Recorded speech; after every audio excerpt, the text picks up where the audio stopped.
Signs, signs, signs. Señales, señales y señales. Let's go to the museum. Vamos al museo. Tom, put your seatbelt on. Ready? Let's go. We will have a great day. Tom, coloca el cinturón. ¿Listo? Vamos a tener un día genial.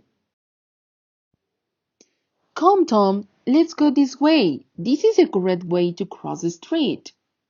Vamos, Tom, vamos por este lado. Este es el lugar correcto para cruzar la calle. Sorry, no backpacks, and please turn off your cell phone.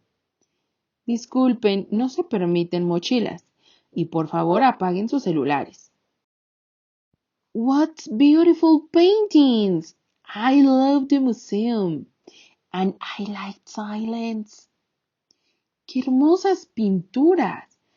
Amé el museo y me encanta el silencio. Thank you, Mom. I love the museum. Gracias, mamá. Me encantó. Amé el museo.